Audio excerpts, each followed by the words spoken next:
Started back in October 2021, RWBY Huntress of Vale is a 2D fighter beat-em-up hybrid. The goal was to have the game's fighting mechanics be based on the mechanics of the show. To celebrate Summer of RWBY, I will be talking today about my process of creating the animated sprites for RWBY Huntress of Vale, in hopes that maybe you can learn something and might even inspire some other fan game development. In previous entries of Behind the Scenes, I've talked about the game development aspect of Huntress of Vale. Now let's talk about the animation side. Previously, I was kind of working with animations for RTS, which is generally a base with guns, based with you have your standard idle, moving, and death animations. So fairly static animations. It's pretty generic. With RWBY though, that's a whole new ballgame. I had to learn from scratch how to make the combat feel effective. I had to make animations that felt that there was weight, that were effective, meaning you wouldn't want an attack that would just always fall short. And most importantly, it had to stay true to the show. These needed to be moves that even if they didn't happen in the show, one can believe that they could. So for Huntress of Vale, since it's a two-dimensional game, it's using an engine that's what's known as pixel perfect, meaning that I would need to render out each individual frame as a bitmap, and that gave me a lot of advantages and some disadvantages.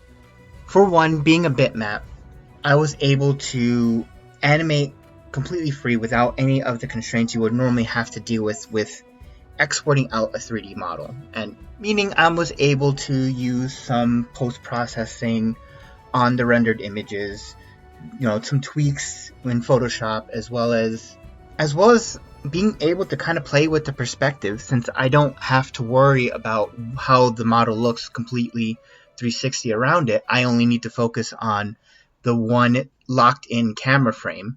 So a lot of times I do kind of play with the perspective a bit where, for example, Ruby Rose in the scene, she probably has like a good dozen or so crescent roses lying around, each with its own set of pre-made animations, or some are already in a certain form. And she basically I have from one frame to the very next frame pop in and out of sight. And I use that also for things like animating her semblance, where I literally, for one frame, move her completely below the camera and then bring another instance, which is her animation for her semblance, and bring it back up into view, all in one shot. If this was a fully exported 3D model, that would look terrible. Especially when the camera can freely pan around, it would be able to see these little artifacts. Another interesting little thing was I actually use pretty much what is a bug in the render that I use with the software to generate the cell shading. Basically, there is a function to lock in.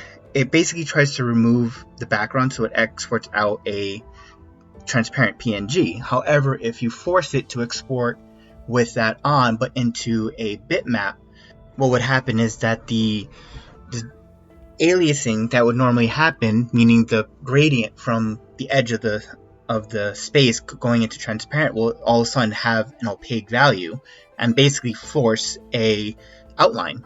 Basically, that's how the game gets its cell shading without actually needing to have a cell shader.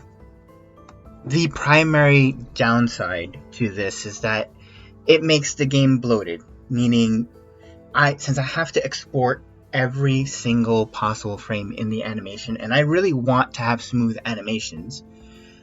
Right now, RWBY has close to, actually if not more so, 1,000 frames in just her animations for the combat side, not even including the visual novel side. So it can kind of bloat the game up quite a bit, and it actually kind of caused some issues where I actually had to spend the past year completely optimizing the game, because I actually hit a sort of wall where the games, that even on my gaming laptop, the game would just slow down incredibly. and this was based on the version that I had last RTX. So I spent over a year reprogramming a big portion of the game to have it more optimized, and it plays a lot better, and I'm happy with where I am, but it did set me back a whole year. And the other issue that I kind of have is when it comes to, it makes it a lot more difficult to have things like costumes and skins on the character, because typically speaking, when you use a 3D model, you can easily swap out the texture, you can even swap out the model, since the animation data would stay the same. I can't unfortunately do that. I would need to have if RWBY had another skin, that would be another 1,000 frames I need to add to the game. And there's really no way around it. And that's honestly a big part of game design, is you be forced to make those kind of decisions where you can't have both. So you're going to have to pick between A and B, and you just go ahead with whatever is right for you. And in my case, I decided to stick with the 2D bitmap engine because it's what I knew best, and I still genuinely feel that it's what got me to where I am now, so I don't regret it at all. So when you're animating for a game, especially in the methods I'm using, I have some patterns that I like to follow.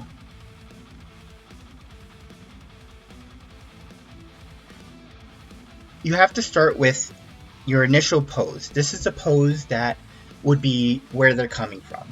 So if it's the first in a combo, it would traditionally come from your idle pose, or it can come from your running pose depending on the type of attack.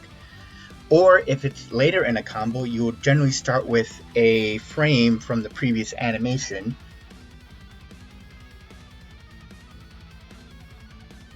Then you go into the warm-up, or at least that's what I call the warm-up. Basically, this is your attack starting. This is before the actual hit is registered. So if this is like Preston Rose swinging, it will be her taking from the previous pose and starting to swing in the opposite direction. Then you would hit your actual attack frames. These are the frames that will register hits. And you have two types. You have your singles, 1 or 2 frames to just register the hit, and then you might even have some that go longer, where it's a large group of frames, and those are for like multi-hit combos. For example, I use those for like RWBY's Saw, where while it's spinning, it will register multiple hits. And then afterwards, it's the cooldown. This is where your animation will, return back to either an idle pose or another pose depending on where it falls in the combo.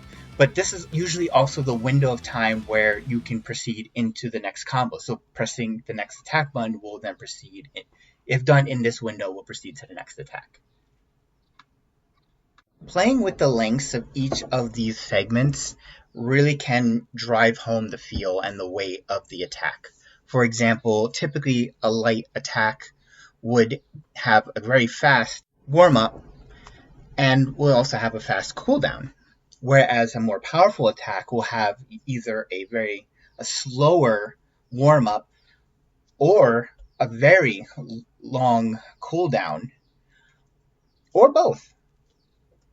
But the interesting thing is you have to play around with it. Because one thing that I learned is that when you increase and decrease the cooldown of warm-ups, it tends to mess a little bit with the flow a player can kind of get into, and can increase the frustration factor.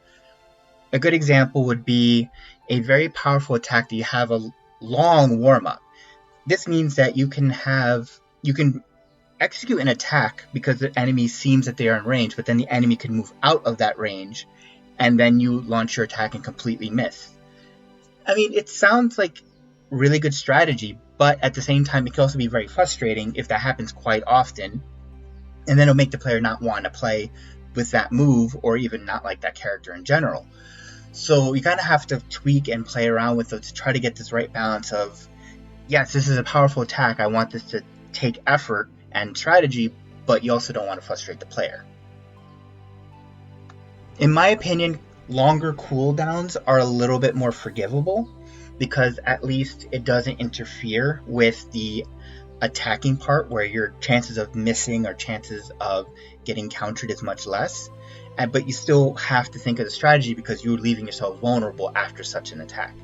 The same kind of goes for the opposite spectrum. When your warm-ups and cooldowns are a little bit too fast, it kind of gives the game a more button mashy kind of feel, which may be what you're going for, but it to me, those kind of encounters feel more about how fast you can hit the key rather than any actual strategy.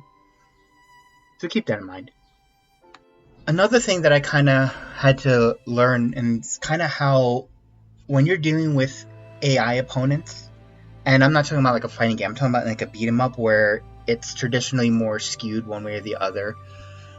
The enemies this is how I kind of feel it should be, but player attacks tend to be fast and have longer range, while enemy attacks should actually be slower. Now, I know that's going to sound counterintuitive, especially in a RWBY sense, especially having opponents such as like Neo and Cinder, who are traditionally would be seen as stronger than Team RWBY, but you kind of have to slow them down because it creates a frustration factor when an opponent is just too overwhelming. So for me, how I traditionally design them is I try to design them to have attacks that have a much longer warm-up, but then the actual attack and the cooldown is much faster. So it kind of gives the impression that they are fast opponents, but still giving you a much better window to counter. Also, with designing their attacks, you really have to basically think of every possible scenario, because unfortunately, player versus CPU can be easily exploitable. So to kind of keep the illusion that you are fighting a battle in the RWBYverse, I had to really create quite a few different moves. I didn't actually make as many as the player characters, which they don't need to. They're CPUs. They're going to run a check of their environment and then run through a possible list of options. As long as you add variety, as long as you program them to not always do the same exact thing in the exact same situation, you can kind of get away with having a much smaller moveset on NPCs and enemies and still have that illusion of reality. Something else that, at least in my experience working on Huntress of Vale, was to design the characters to be very different from each other. I wanted not just characters that were like, okay, this one's strong, this is more of a tank, this is more of a glass cannon. No, I wanted to actually have all of Team RWBY completely play with a completely different playstyle, and even essentially their own control scheme.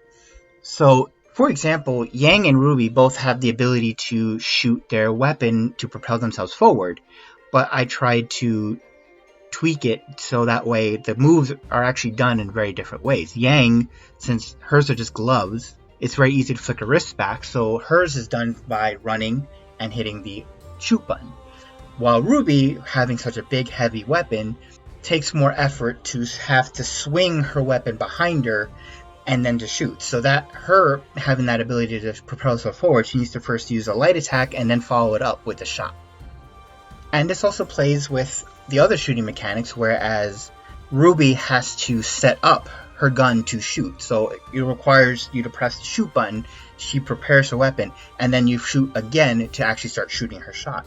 And as long as you keep shooting in a rhythm afterwards, she can continue to shoot. But after a pause, she would then return back to her typical fighting stance. Whereas a character like Yang can shoot, since she has one on each fist, she can actually shoot twice in succession, and she shoot once with her right fist, then with her left fist. Blake, on the other hand, just pressing the button once will fire a 3-round burst.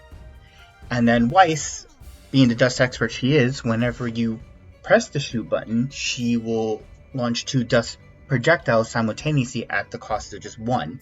And then when you add our little bonus character, Penny, she can't use bullets at all. Instead, she uses up her energy reserves and her aura to launch her attacks. But even her actual shots are different, where she has 2 types. She has one where she sends out a blade. It detaches from her, it moves behind her, and then takes a shot after a few seconds. And you can actually do that while moving, while attacking. It's something the other characters can't do. And then the other variety is a charge-up attack, where she will charge a large beam with all her blades, much like she does in her Volume 1 appearance. When designing attacks, you have to think about the type of character they are and the role they're going to play within the game and their world. So, for instance, since RWBY is going to be the focus and the main character and the primary player character, she's going to be more of a jack of all trades. Maybe not excelling in any particular area, but not being weak in any particular area too. So she has a large variety of moves. She has a large variety of long range, short range, all range attacks. Yang, on the other hand, she's a grappler. She's going to get up close and she's going to hit you hard. So her attacks are all designed around that. She's very limited with long range attacks, but she's very good in close range attacks. They're strong, they're fast. However, with my design for Yang, because she's a close range fighter, she doesn't have too many moves that can really move her around. She's very stationary once she starts hitting. She's basically designed to tank the opponent. So they're designed to be fast, so that way you can quickly get into defensive stances without having to worry about getting stuck in a cooldown cycle. Blake, on the other hand, her entire moveset is designed around hit and run and guerrilla warfare. So a lot of her attacks either move her into combat, move her out of combat, slices through an opponent, backflips around the opponent, pulls the opponent in, pushes them away, and etc. etc. She's very nimble like that. However, she doesn't have a lot of power to her. And unlike Yang, she does have a bit of moves with longer cooldowns. Now with Weiss is kind of a mixed bag of long range and short range attack, with Mertanzer probably being the second shortest range aside from Yang. So a lot of her attacks are designed around moving her into combat, allowing her to have multiple hits, and then be able to retreat from combat to go into more of her long range attacks. And those long range attacks can actually be quite powerful. They tend to have long warm-ups with short cooldowns. And the reasoning for that, she's typically seen as a caster of sorts, so her attacks kind of have long warm-ups. It's kind of like a part of her preparation for a glyph-based attack, much like a caster would take a while to prepare a magic attack. Weiss also has a nifty feature that many of her attacks actually vary depending on what kind of dust is equipped. So she has an additional versatility, aka if she has electric dust, she will cause a glyph to bring down lightning, and if she has fire, she will then set her blade on fire and then swing, creating a large arc of fire, much like she does in Volume 5 trailer.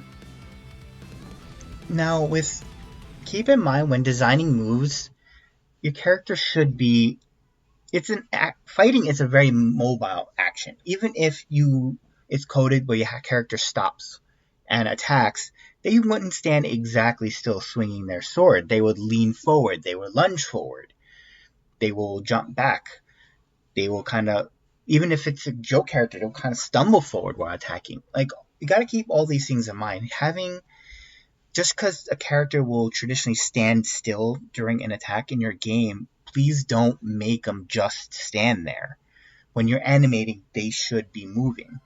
Now, we have two options of doing this. You can do it within the animation itself, or you can do it in the code. Typically speaking, doing it in the code is typically better because you can keep your hitboxes aligned. But you can kind of do it a little bit in the animation if it's a small amount of movement. It might make your programming a lot less of a headache. And I do a lot of that in Huntress of Vale. If Ruby needs to step forward to swing her Crescent Rose, that's going to be done in the animation. However, if she's going to be taking multiple steps forward, like as part of a combo, that's done in the code. Please keep moving the character. I've seen some games, made by, really new, fresh developers where the character doesn't really move forward. They just kind of do the standing still while attacking, and it feels so static. It feels so wrong. So when you're building your moves, keep in mind that their feet should be always doing something. Even if they're not kicking, their feet need to be moving, because traditionally speaking, when you're fighting, you're switching sides, you're taking steps forward, you're leaning back, you're doing all sorts of movement. So don't just swing a sword. Keep moving the whole body. It really helps to bring out some character and really loosen up the animation. Well, we're running out of time here, so I'm going to wrap this up for now. I hope this was educational for you. If not, at least get to see kind of the madness behind RWBY Huntress of Vale. Just a quick reminder that you can find alpha builds of my game on my Discord server. The link will be below, as well as to subscribe on my Twitter or on my Itch Game Jolt page for more Huntress of Vale news. Now, lastly, I want to bring up a little Q&A that I did, answer some questions that you guys may have had on Huntress of Vale development. Are there any characters, playable or NPC, you haven't been able to add to this game that you hope to add in the future? Yes. Since the early day of RWBY FNDM, long before a story mode was even in a concept phase, long before Weiss, Blake, or Yang was even planned, I actually had the idea to add Coco Adele. Why? Well, aside from being one of my favorites outside of the main cast, it made absolute sense considering that my background in games was to have a more gun-oriented character be playable. Since I switched gears to have the game focus more on the story, she kind of lost a lot of priority on that list, but I would still say she's on that list. She will probably make an appearance someday for sure. Other planned character would be good old Uncle Crow. Apart from the fact that he's a popular character, there's also his close relationship with Ruby, even being one of her mentors to be a huntress to begin with.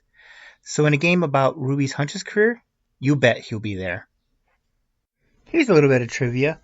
He, along with Taiyang, makes a very brief appearance in Chapter 3. Now I know this isn't necessarily asked, but I figured I should talk about this here. Team Juniper. And yes, that includes Pyrrha. She is alive and well in this AU. To be honest, I'm kind of overwhelmed at adding anyone from Juniper because they, like Team RWBY, are kind of a package deal. If I add one, I'm kind of obligated to add all of them. And adding 4 new characters, fully fleshed out, animated, implemented, playable, it's just a huge amount of work. One of the central pillars was to keep Team RWBY as the central focus of the story. So if I decide to add them, I'm not entirely sure whether I want to make them more as bonus endgame characters, or give them a separate story mode entirely, or maybe even a spin-off game. We'll see. Would you consider creating an easy mode? Now I understand that my game can be quite overwhelming from new and some casual players. In version 2.0, there's a new feature here to help. Story mode has a new adaptive difficulty option. When enabled, getting consecutive game overs will temporarily lower enemy stats to help players not get stuck. For the more hardcore gamers out there, don't worry, you can still disable this feature. How did you start with the idea of making this into a game? And what tips would you give to people that want to get started into this? Well, my advice is to simply get started. Now that's going to sound strange, but bear with me. In my opinion, a big reason for losing motivation on a project is that the game never leaves the planning phase. Or the idea is just so grand, it makes getting started a little too overwhelming. I once told someone, work within your means, dream big but plan small, then grow later. Let's say you want to start your own action RWBY game. Start small, really small. Get RWBY running around in a blank room, then get her to jump, then get her to swing her scythe, etc., etc. It may not seem like much, but with each step, you get closer to your goal. And when you feel the accomplishment, it helps keep you going. It keeps you inspired. It keeps you motivated. The other big advice for those starting out, do not get caught up on game engine hype. Like consoles, there can be some serious fanboying over game engines. In my opinion, there's no best engine. Some are better at certain genres, some have a fuller asset store, some are more user-friendly, some have more pre-built functionality. Some require less coding, some port to various formats out of the box, some have friendlier communities, some are free, some are open source, or there's just that one engine that really clicks with you. Please get out there and research and try various engines. And trust me, there are a lot more options out there than you can even imagine. Other than RWBY, What inspired you to make RWBY Huntress of Vale? The combat in Huntress of Vale takes some inspiration from the Tales series, especially the earlier 2D entries like Tales of Phantasia and Tales of Destiny. The idea of a RPG adventure taking place within a pseudo 2D fighting game arena really captivated me. Ironically, one of the biggest inspirations for RWBY Huntress of Vale was actually one of the very first games I had access to. A really, really old Microsoft DOS game that I played on a hand-me-down computer simply called Ninja, now known more commonly as Ninja 1986. The earliest versions of my fan game were built on a very basic prototype meant to replicate much of Ninja's gameplay, even up till my recent UI redesign. Hopefully this encourages you guys to get out there and do your own projects, make your own fan games, whatever you want to do. Hope this has been useful information. Definitely thank you for interest in Huntress of Vale. Definitely give it a shot.